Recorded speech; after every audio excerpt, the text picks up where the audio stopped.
അതിന് അബ്ദുള്ള എന്നെ കുറേ ചീത്തയും പറഞ്ഞു. ഇങ്ങനെയൊക്കെ ആരെങ്കിലും ചെയ്യോ? അവര് 4 കൊല്ലം വെച്ചിട്ട് മടക്കി തന്നു. It's too long a novel എന്ന് പറഞ്ഞു.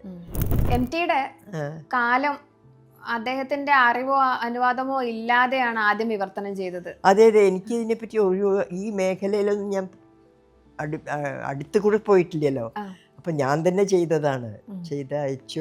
അതിന് അബ്ദുള്ള എന്നെ കുറേ ചീത്തയും പറഞ്ഞു. ഇങ്ങനെയൊക്കെ ആരെങ്കിലും ചെയ്യോ, ഒരാളോട് ചോദിക്കുക. അതുകൊണ്ട് അത് അങ്ങനെ ഒരു വികാസ് പഴയ ഒരു പബ്ലിഷിംഗ് ഹൗസ് ഉണ്ടായിരുന്നു, അവർക്ക് അയച്ചു കൊടുത്തു. അവര് 4 കൊല്ലം വെച്ചിട്ട് മടക്കി തന്നു ഞങ്ങൾക്ക്. It's too long a novel എന്ന് പറഞ്ഞു. എന്നിട്ട് അത് മടക്കി അവിടെ വെച്ചു. അതിൻ്റെ എപ്പോഴോ ഇടയിൽ ഞാൻ MTയെ പരിചയമായി. അപ്പം ഇങ്ങനെ ചെയ്തിട്ടുണ്ട്, അവരെടുത്തില്ല എന്ന് പറഞ്ഞു. അപ്പോൾ MT തന്നെയാണ് എനിക്ക് എഴുതിയത്. ഇങ്ങനെ ആദ്യത്തെ ട്രാൻസ്ലേഷൻ അല്ലല്ലോ അങ്ങേരുടെ ഇംഗ്ലീഷിൽ നോവലിൻ്റെ, അത് അവരെന്നെ സമീപിച്ചാണ്. അത് പബ്ലിഷ് ചെയ്ത് ഓറിയന്റ് ലോങ്മാൻ ആണല്ലോ.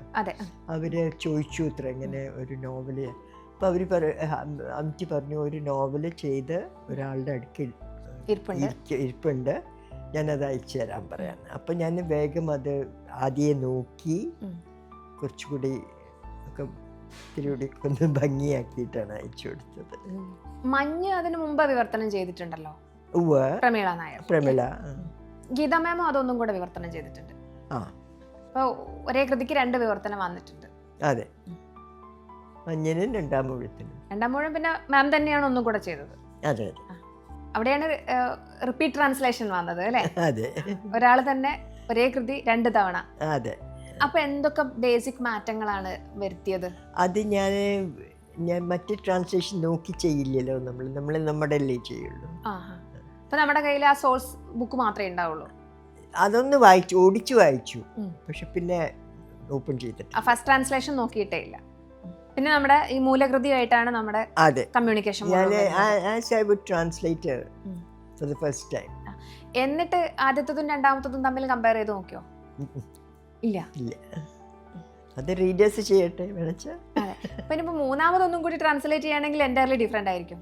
ഇത് നമ്മളുടെ നാട്ടിലില്ല, പക്ഷെ യൂറോപ്യൻ നോവൽസ് ഒക്കെ അല്ലേ, അവർ they have something called a definitive edition. Tolstoy ഒക്കെ അല്ലേ പിന്നെയും ട്രാൻസ്ലേറ്റ് ചെയ്തുകൊണ്ടിരിക്കും ഒരേ പബ്ലിഷിംഗ് ഹൗസ്. അപ്പോൾ കുറേശ്ശൊക്കെ വ്യത്യാസങ്ങൾ വരും അതിൽ. പക്ഷെ നമുക്ക് അങ്ങനെ ഒരു പതിവില്ല അവിടെ ഇന്ത്യയിൽ. അഭിമുഖത്തിന്റെ പൂർണ്ണരൂപം കാണാം നരേറ്റീവ് യൂട്യൂബ് ചാനലിൽ.